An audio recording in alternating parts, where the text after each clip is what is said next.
Wakes me up, you know? Okay.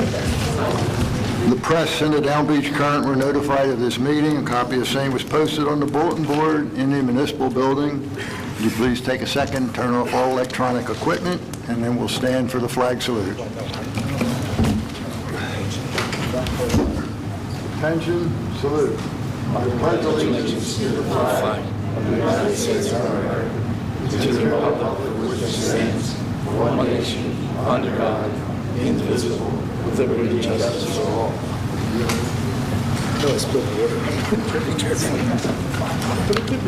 Tom, would you call the roll, please? Mr. Becker. Here. Mr. Blumberg. Here. Ms. Tarby. Here. First, we have a very pleasant task to do. We have the introduction by Chief Wilson of the newest police officer for the city of Margate. Chief? Thank you, Mayor. It gives Come me on great honor and pleasure to introduce the newest addition to the Margate City Police Department. It's Officer Jessica Fain, who was transferred to us on Sunday officially from the Atlantic County Sheriff's Department. And we have high hopes for her and look forward to working with her. So welcome aboard, Jessica.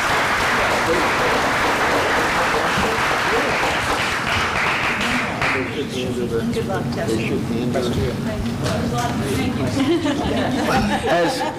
As a side note, I know she's going to do very well for us. I've had the honor of working with her father for the past 25 years, who retires as lieutenant from the prosecutor's office, is now a chief with the Atlantic County Sheriff's Department. Why don't you introduce her parents? There you go. That's Jessica's parents. That's her. Keith and Maria Fain, Jessica, mom and dad. Thank you, Chief. Thank you, everybody.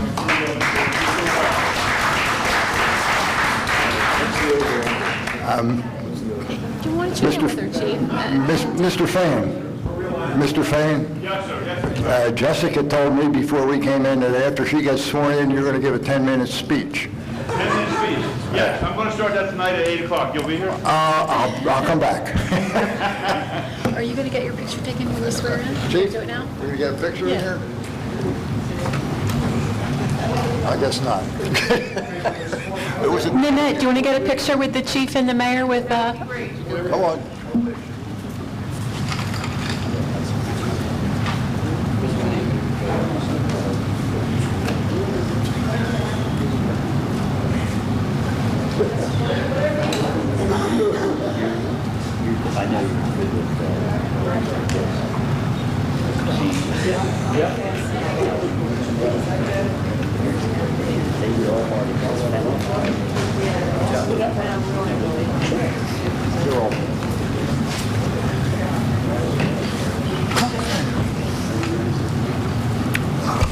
First up on the agenda, the Commissioner Tawby.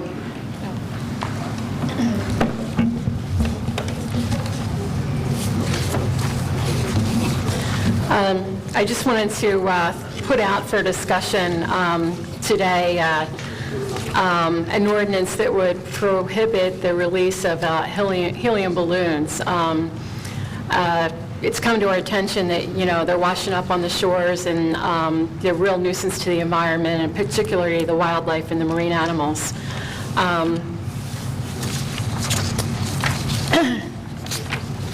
And I'd just like to respectfully ask Mayor Becker and Commissioner Blumberg to consider the ordinance to not allow the release.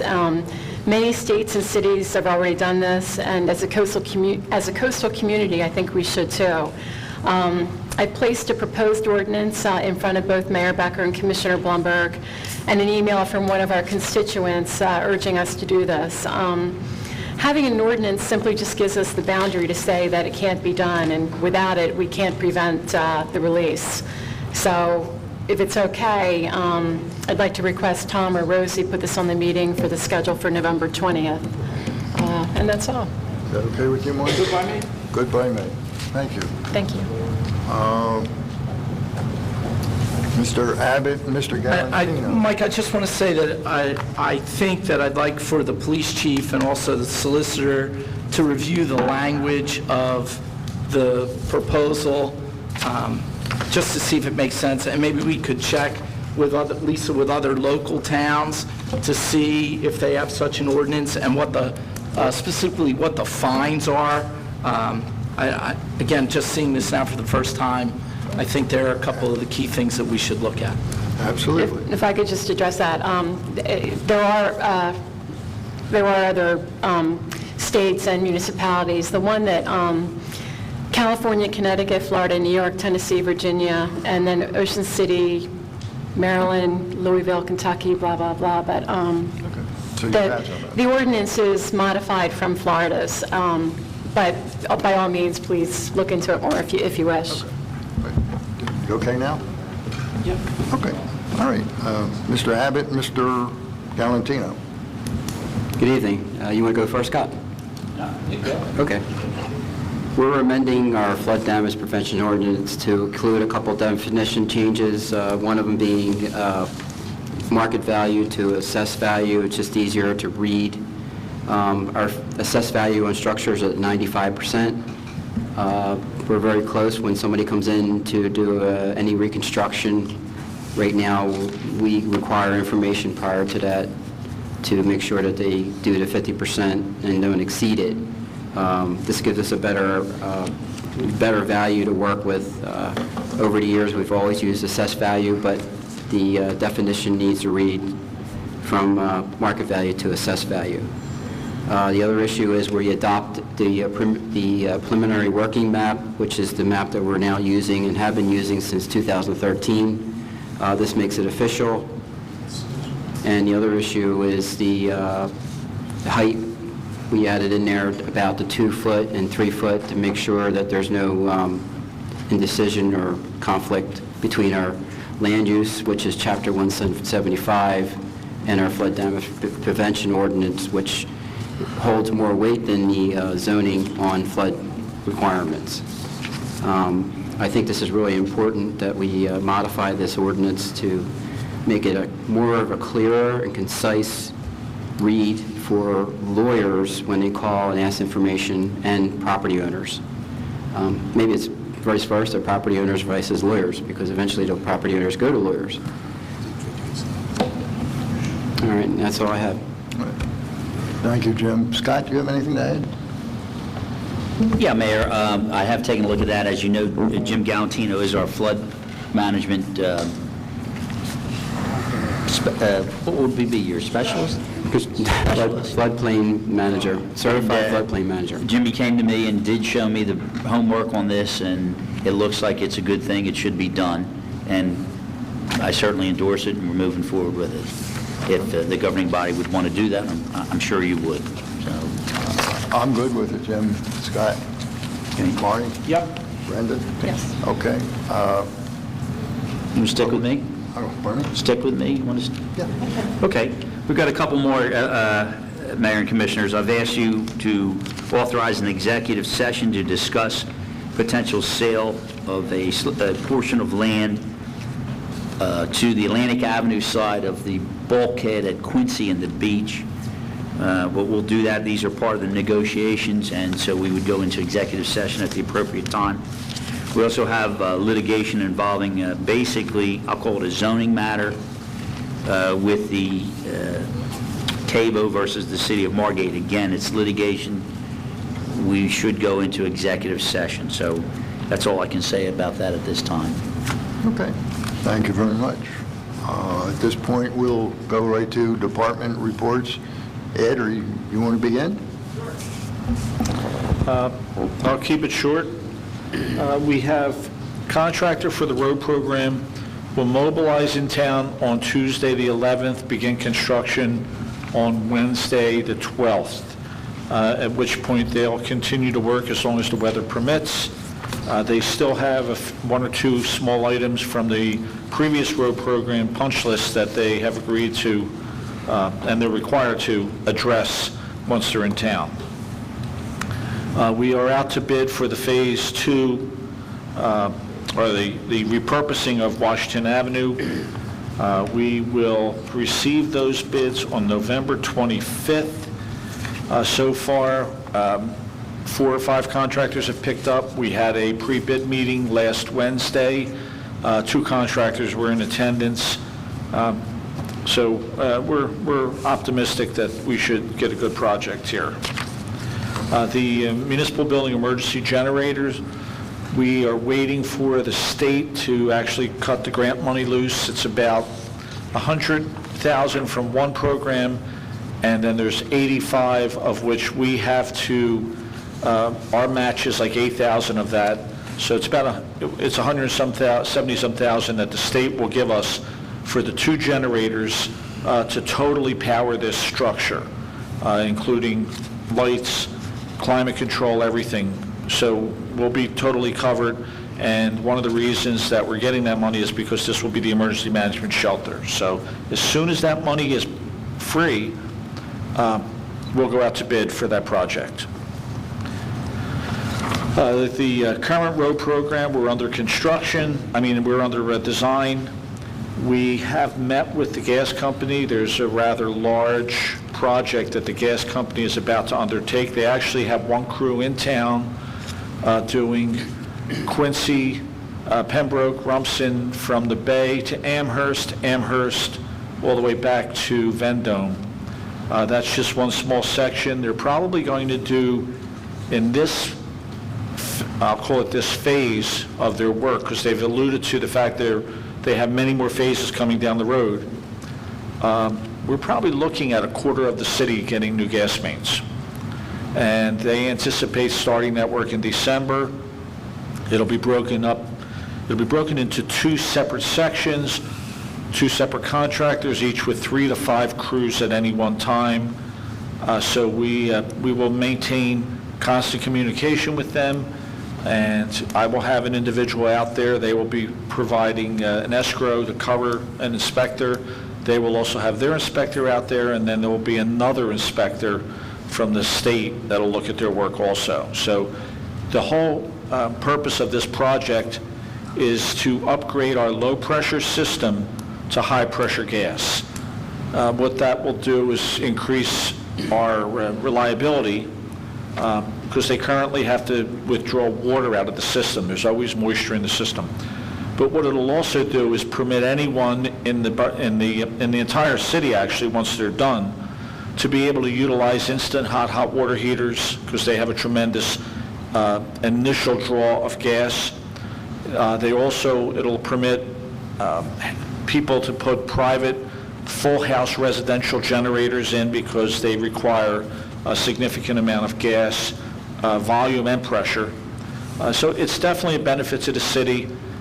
It'll be an inconvenience to some people, but they've done this in Ventnor, they've done this in Atlantic City. They have the same contractor that did the job on Ventnor Avenue for us a few years back, and if you remember, that was relatively painless, that operation. They're a good contractor that's doing that, or that did that. It's Lantier, I forget the name, but I don't anticipate any major problems. They're anticipating starting on the remaining phases. Again, they started on the one project on Monday. The remaining phases in December, and they should have their major pipe work done by the spring, and then we've given them until the beginning of June to get all the services put in and tied in and everyone's service restored. What they have they've assured us that people will not be without service at any time. They will keep the system operational, which is critical in the winter, obviously, for freeze-ups. But they've had a relatively good track record in Ventnor and Atlantic City, so I'm not real concerned. I have a question then. What does this do to our paving of our streets? Okay. Any street that we have paved that is under moratorium, they're required to repave the entire street. What I think we will find is, on several of the streets they're working on, there will be sufficient number of openings for them to have to repave the whole street. And they've made that statement to me, so I'm optimistic. Good. We have to approve whatever the restoration is. I was concerned about that too, Mayor. I mean, like Amherst Avenue was just recently done, and it's being dug up. And also, if they're coming back, if they can give us a nice headway so that we can schedule our road improvements. I mean, if they're coming in in the spring and we're planning on doing that road, maybe we would wait until after, it was opened up.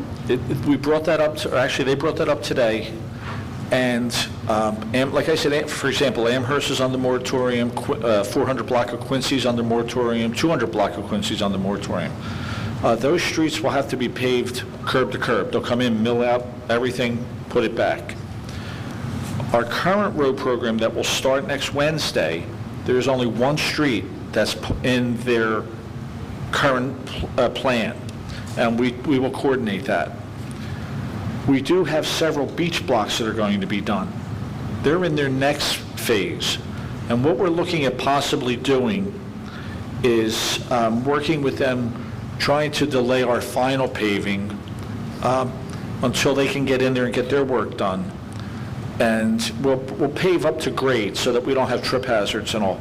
And then they'll come in and mill and put the top course down. So we may actually benefit from a cost standpoint. So, but one of the reasons I need to have my man out there is Amherst Avenue, for example, is our state aid road. We have to make sure that they don't just come and put their main wherever they want, and negatively affect our design. So we'll make sure that they'll adhere to our design so that when we come in, there's no problem. Thanks. Okay. Other than that, we have, I'm still waiting for the Ventnor Avenue Streetscape funding to be released. Again, that's at DOT right now. They're reviewing it for historic structures. And the redevelopment of well number 10 is complete and came in significantly under the bid cost. When we bid a well, there's a lot of parts that we bid because we're not sure, but we have a significant dollar value reduction on well number 10. So came out very well, came out fast. We're real happy with that. And then the only other thing that isn't on my report, there was an announcement earlier in the week of $50 million in grants available for resiliency projects. One project I would like to apply for, about 18 years ago, we put check valves on all our outfall pipes, and we're replacing one on Washington. We need to replace them all. They're at the end of their useful life. It'll probably be in excess of $200,000 to do that. I would like to put a grant application in for that. In addition, perhaps put in one for beachfront street end bulkheads, to replace all our street end bulkheads. So, Would the 200,000 be, what valves are we talking about for the 200,000? The bay and the ocean? well, or? we only have check valves on our bay front. Okay. 95% of our outfalls are on the bay. So those would be the ones that we would do. Beachfront outfalls, check valves don't survive very well in the surf. So we would do those. And then on our street and bulkheads, again, like I said, anything that hasn't been done, I would like to put in a grant. One of the key parts of this grant application process is you have to be ready to go to bid by December 15th. Those two projects would be very easy to accomplish that. So there is a meeting in Trenton next Friday I'm going to attend just to pick their brain on whether those projects would rank well. I think that's it, unless anyone has any questions. Any questions for Mr. Walbart? I have one question.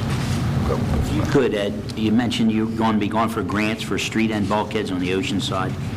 It might be relevant for the elected officials and myself and anybody to know, what do you estimate now the linear foot cost of an oceanfront bulkhead?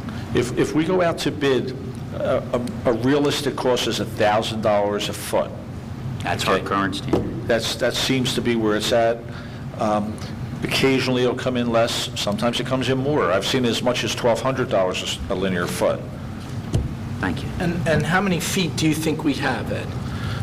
Oh, gosh. Yeah, each street end is about, the width on average is 50 feet of right-of-way. That's our responsibility. I'd have to do the math, but in the past, we were in the $5 million range when I put an application in a good 8 years ago. So it's probably, we're probably in excess of $6 million now, just at that current level. Good. Anything else, Ed? Anything else? All right. That's it. Thank you very much. Frank?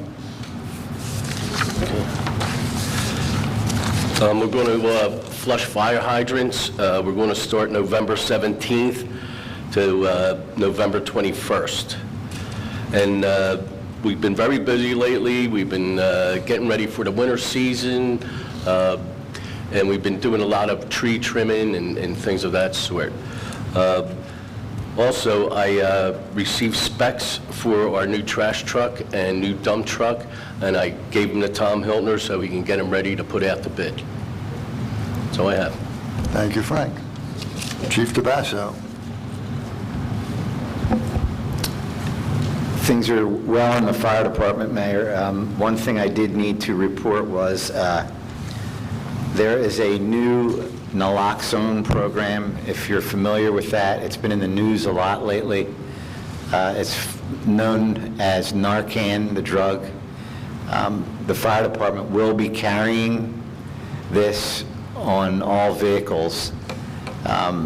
It's a anti-overdose drug, and we're just finishing our training, and I would say we'll be carrying it in about a week on all fire department vehicles. Okay, any questions on that? Anybody? Questions? Thank you, Tom. Okay, thank you. Thank you. Lisa? Yeah, the only thing I want to mention is there's a couple resolutions on the agenda. I had mentioned them last meeting that I was going to prepare them. One is just to appropriate a body armor grant where we received a check for $2,600. There's a revenue and an offsetting appropriation. Two other resolutions to cancel balance, one of which is the balance remaining in our emergency appropriation for the Hurricane Sandy Fund. And then we're also canceling the balance in our pension appropriations this year. What we had originally received and budgeted for this year was later reduced. Our required contribution for the pension was later reduced by the state, so we had a little excess, and all of those excess funds will go to our surplus, so there's approximately $300,000 that will be going to surplus. Then I also have one establishing a trust to fund future payouts for retirements. Also, I'm in the process of compiling all the budgets from the department heads, and hopefully we'll have a first draft budget for discussion by the end of the month. That's all I have. Thank you. Thank you, Lisa. Chief Wilson? Just to follow up on what Chief DeBasso said regarding the Narcan situation, Tony and I have been in contact about that, and felt that at this point in time, because the fire department does respond to simultaneously with us to those overdose calls, it was more efficient to just at this point in time have them trained in Narcan versus the police departments like other agencies have done. Research shows in those other agencies they are basically covered by volunteers, and the response time by them is a lot greater than what we are. So we felt that was the most efficient way to go. We'll see how it works, and maybe down the road we'll start training the police officers, but at this time we're going to leave it up to the EMTs to do. Other than that, everything's great. Thank you, Chief. Mr. Deeney? Mayor and Commissioners, I want to give a report to you and to the public with respect to this whole issue with the dunes and the beach fill potential. I've been doing this each meeting since September 4th. I have a cumulative record of the reports that I've made. I'm going to read from that cumulative record tonight like I have in the past meetings and make the cumulative record available between meetings on that table so that everybody has not only tonight's version but whatever the historic past has been over the last several months. This is dated obviously November 6th. Consistent with our ongoing strategy, we have, through special legal counsel, notified the Army Corps of Engineers that we will not voluntarily give beach easements to them or to the NJDEP for beach fill and dune construction as per the current plans. In addition, we have discussed with the Army Corps our desire for a meeting to present alternative options for the project as constructed through Margate, considering our 8,400 feet of ocean bulkhead. We indicated to them we not only represent Margate in this request, but we are supported by elected leaders of the county and the state level who wish to attend this meeting. The Army Corps has been receptive to our inquiry. A meeting is likely to be arranged at the highest Army Corps levels through our legal counsel. We have asked that the technical meeting arranged by the DEP to discuss engineering issues be postponed and scheduled to a time when we can have legal representation. This will offer us continuity in all phases as we pursue alternatives as well as our legal options if necessary. DEP has agreed to reschedule this meeting. Finally, we have arranged a closed legal strategy update meeting with our special legal counsel for Monday morning, November 10th. Each commissioner is expected to attend. The non-binding referendum on November 4th confirms the desire of the voters to have us continue to pursue the legal and engineering strategies thus far undertaken, and gives us renewed encouragement to explore all avenues, including legal action at crucial steps in the path as necessary. We are convinced that this united front of citizens, professional staff, and commissioners gives us the best chance for success. Solidarity conveys strength, determination, and conviction. That's my report. I just want to also emphasize something that's not in the report, only because it was reported in Philadelphia media earlier today, that the DEP has acquired easements. That is the farthest from the truth. It did not come from the commissioner of DEP. It came from a, quote, spokesperson for the DEP. We have reconfirmed, and it is definitely our position, and there's just no reason to expect what you read in the paper to be factual. There are no easements that have been obtained either voluntarily or through any legal action from the state as it relates to Margate property, Margate City property. The process, first of all, we have the tolling agreement that's included in this historic report here that we signed several weeks ago, which tolls all the time, and the statute requires that in order for a taking of property in New Jersey, that there be a process that takes place, and among the steps that have to take place are an appraisal, of which we have to be notified when they do the appraisal, who the appraiser is going to be, which none of that has occurred yet. And when that appraisal is done, we are required to receive a copy of it. We have not received a copy because, to the best of our knowledge, it hasn't been done. And after we receive a copy, we have, I believe, I'm quite positive that timing is 14 days. We have an extended period of time, which is, I believe, to be 14 days, in which they have to pursue active negotiations with any property owner, including the city. After which time, if there's not an agreement, there could be a taking at that time, and the compensation for that taking could be determined at some later date after the taking. One of the important things in what I just read is that we have notified both orally and in writing the Army Corps of Engineers the fact that we are not voluntarily giving up these easements. We are dealing much more now through the Army Corps of Engineers. It is my personal opinion that the DEP is on a track that's quite different from the Army Corps, and the Army Corps will not do this project without being assured that it has, that the local unit, local meaning the state in this case, because the state is the signee with the federal government, that they have performed all of the requirements that they need to perform. So I think we're in every bit as good, if not better shape than we were 3 weeks ago when we met here.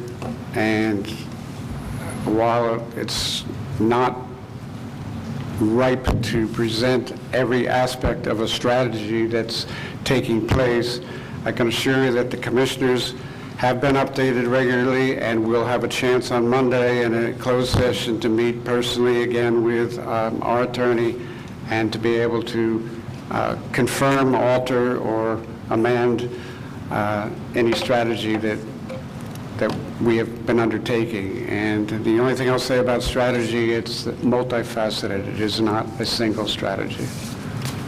Thank you. Thank you, Rich. Do you have anything else? Mr. Abbott? No. Tom? No, I'm good. Roger? Mayor, I just want to endorse and support Jim Galantino's excellent effort in rewriting Chapter 145. I worked with him on that to make sure that everything matched up with Chapter 175 zoning, so there were no discrepancies. And thanks Scott also for his assistance in getting that to ordinance. And other than that, we're very busy. Thank you. Jim, do you have anything else? Roger, how busy are we? Busy as hell. The Margate recently received its recertification for the community discount at 5%. We are saving the community about $1.5 million on the 3,000, over 3,000 policies Margate has. We'll try to move forward on a community discount this year. It's going to take a lot of work. We're going to need the resiliency program to kick in and the additional points. So you might see some more information coming out in the current. If we need that, feel free, if you have any questions on that, just feel free to call me. That's all I have. Thank you, Jim. Fred? Rosie, would you like? Mari? No report. Brenda? Just a couple things. One, our next meeting, Thursday, November 20th, Margate's going to host a holiday food drive, and our Public Works Department's going to have a truck out front collecting food for the Jewish Family Services of Atlantic and Cape May County. With 4 shuttered casinos, there are many unfortunately unemployed, and there's a great need in the community. So non-perishable foods, mac and cheese, stuffing, mashed potatoes, gravy, cranberry sauce, string beans, turkeys are just some suggestions. The JFS can also use grocery store gift cards, or if you want to make a monetary donation, you can do that too. For just $30, you can feed a whole family turkey and all the trimmings. So that's our next meeting date, Thursday, November 20th, from 3 p.m. to 6 p.m. Thank you, Frank.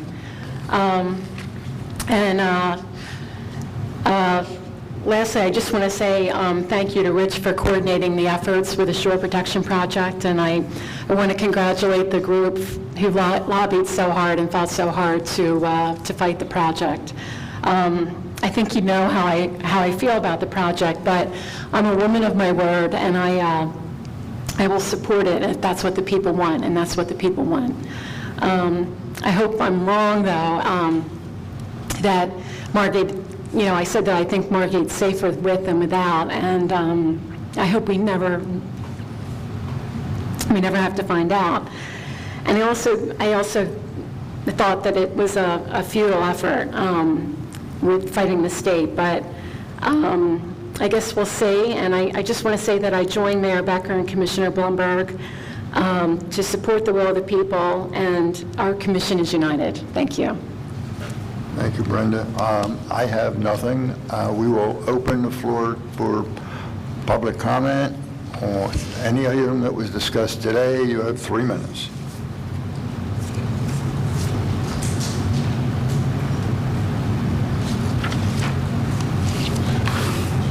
Sewell 22 West Drive, a quick question for Ed Wahlberg. Ed, did we cut the same repaving deal that former Mayor Teresa Kelly was able to cut with the gas folks, which seemed to be more encompassing than merely the moratorium streets? To be honest, I don't know the exact deal that they cut, but what we're doing is we're encouraging them to do full paving wherever we can. Can we reach out to Teresa Kelly and find out precisely what mechanism she used to get the border all-encompassing curb to curb? I'm sure we can. Thanks a million. And last but not least, Richard Dini.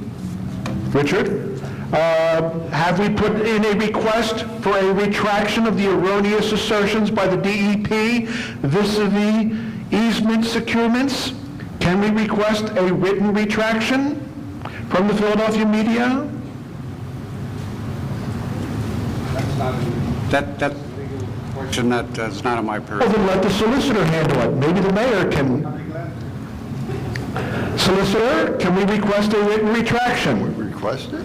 Or clarification, or both? I'm not about to advise that to the governing body. We don't control what they say or what the press reporter writes. Yes, but why should there be misimpressions out there? Well, you've just been straightened out. The truth has been released tonight, The truth will set you free. and the Fifth Estate is sitting here in the front row, so I think everybody will know what the truth is. Yes, but I think when the DEP puts out erroneous information, erroneous assertions, I think it's incumbent upon this commission to seek a retraction, a written retraction. Perhaps that Mississippi mudflat gentleman could put pen to paper and request a written retraction? Mr. Sewell, I thought about it in the last 30 seconds, and in all honesty, I'm going to give you an honest answer. That'll be a change. Go ahead. Not a humorous one that you're attempting here. I will discuss your request with our special legal counsel and seek his advice in the context of what we're trying to do here. Honestly, I will. This is a battle for the hearts and minds of the voters of Margate. And I think it should be a battle that covers all fronts and doesn't leave any stone unturned, including requesting retraction of erroneous information. Your idea is noted. Thank you very much.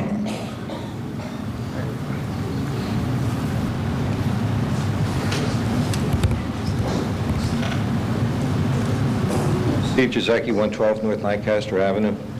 I want to make a few words on Commissioner Talby's ordinance for the balloon ban. If Ed Berger was here, he'll tell you that every time he goes out, he comes back with an armful of balloons. And this is for us that are boaters. I myself, I'm a diver. I'm a member of Patty and Dan. There is an ongoing problem with the pollution of these balloons going on out there. The states of Connecticut, Florida, Tennessee, California, and Virginia have issued balloon bans. And these are mass balloon releases. These aren't like the little child that will release a balloon. Cities that have had these same bans are Ocean City, Maryland, Louisville, Kentucky, Huntsville, Alabama, San Francisco, Baltimore, Maryland. And other countries that have done this is Plymouth in the UK, New South Wales, Australia, Queensland, Australia. And these are, if you notice, they're all coastal countries, coastal areas. Basically, it's basically littering. And I think this would be a good rule, a good ordinance if we could go with it. Thank you. Thank you, Steve. Steve, I just want to let you know that it was in fact Ed that brought this to our attention, to the Commission's attention. He sent us an email on November 3rd and regretted, and I'll read from his email, I regret that not being able to attend this Thursday's meeting to speak personally and passionately about this issue. Please take a close look at what other communities and states have done from a legislative standpoint and try to abate this problem. So we have right directly from Ed a passionate plea, and in that regard, we are going to take a look at it. Thank you. Anyone else? Public comment?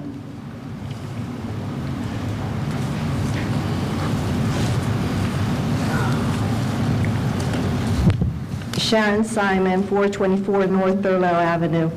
I'm sure Commissioner Tobey didn't mean to take credit for what Ed Berger brought to the table, but thank you, Commissioner Blumberg, for clarifying that.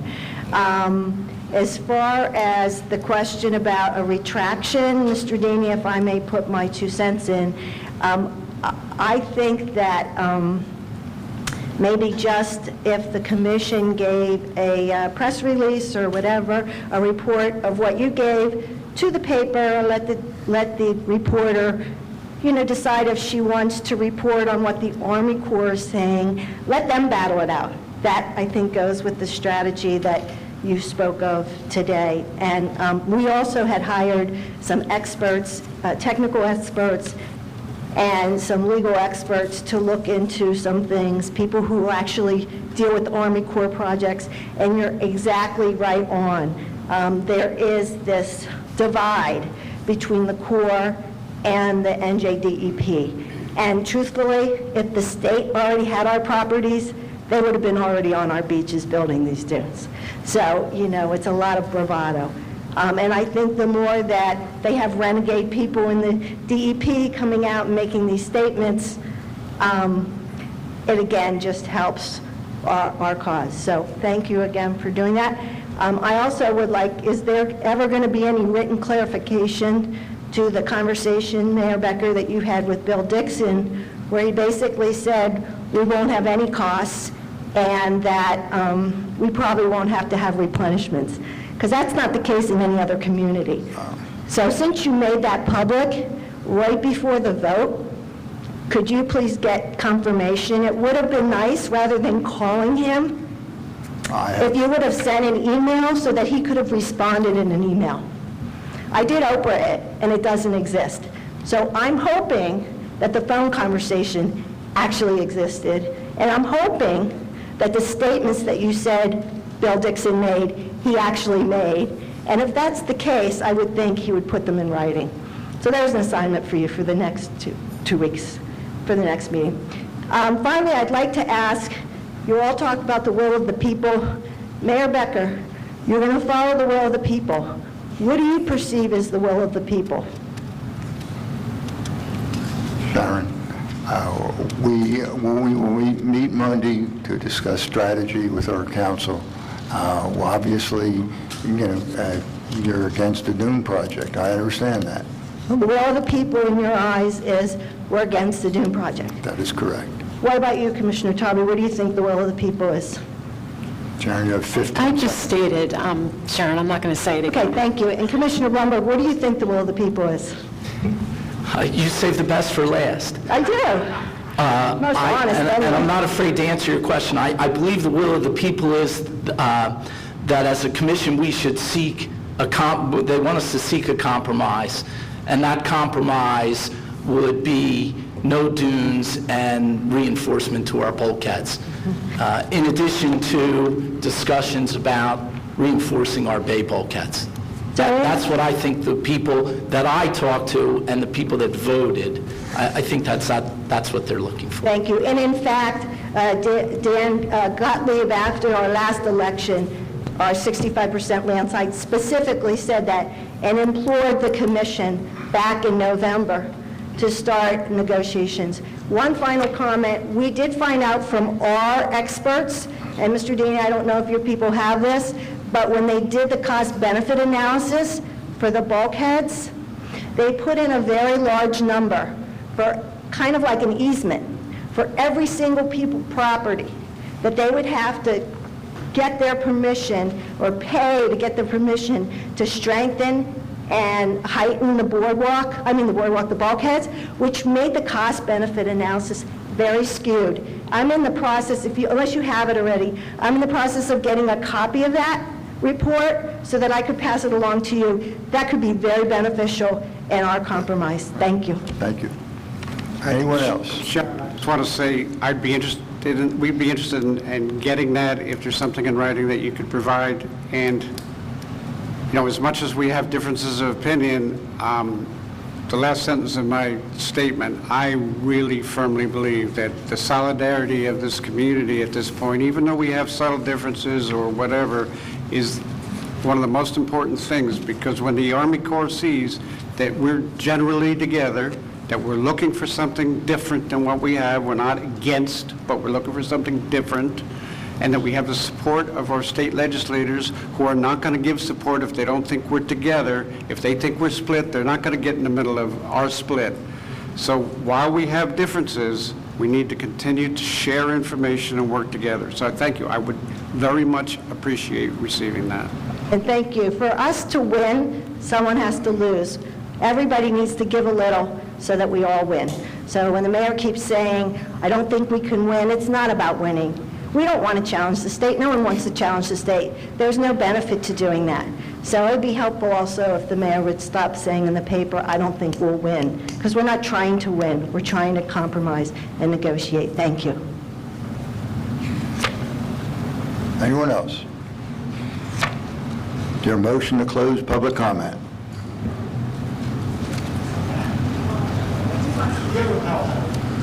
I'd just like to be last. Steve Warner, 103 North Sumner Avenue. I stated here before that if the people voted to fight the dunes, that I would agree with the people, and I would just like to say that I agree with the people. I believe in democracy, and I put my faith in the mayor and the two commissioners to do the best they can for Margate. That's all I have to say. Thank you.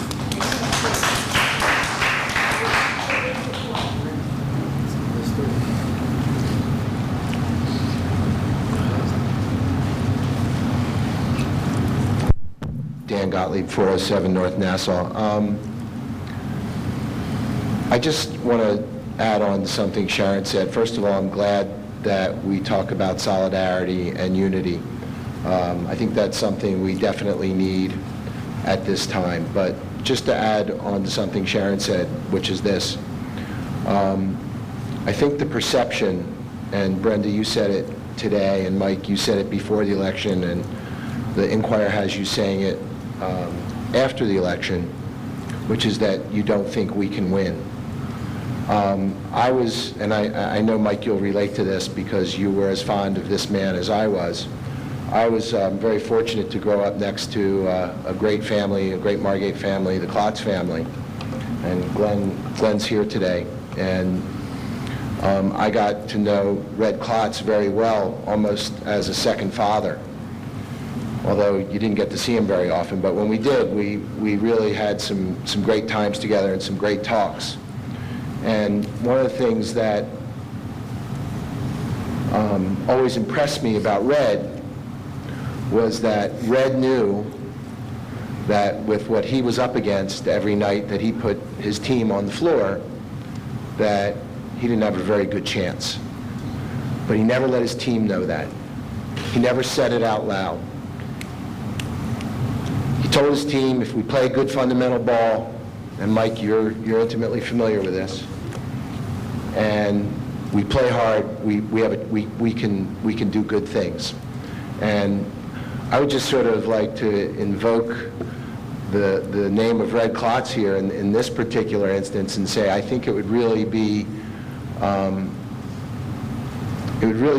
good strategy for us to not put out any type of signal to the state, to the Army Corps, to the any other entities that are involved in this negotiation, compromise, action, whatever it's going to turn out to be, that we are serious and that we think we can get what we want, and we can, for lack of a better term, win. And so I would appreciate it if we could refrain from using language like we don't have a chance or we can't win. I think it shows a defeatist attitude before we even get started. And I mean, I know I wouldn't hire a lawyer that would tell me we can't win or I don't think we can win. I'd want a lawyer even just say, look, it's a long shot, or maybe it's not a long shot, maybe there's flaws, maybe there's doors, holes we can crawl through to have a successful result. And I think those, from the research that we did with the experts that we hired, I believe there are some flaws in the state's argument in the state's position, and that we'll be able to find some of those holes, crawl through them, and have a solution that makes everybody happy. Thank you. Thank you, Dennis. Anyone else? Is there a motion to close public comment? I'll make that motion. I'll second. Mr. Becker? Blumberg? Yes. Talby? Yes. Is there a motion to adjourn the meeting? I'll make that motion. I'll second. Mr. Becker? Yes. Blumberg? Yes. Talby? Yes. We will reconvene in 5 minutes.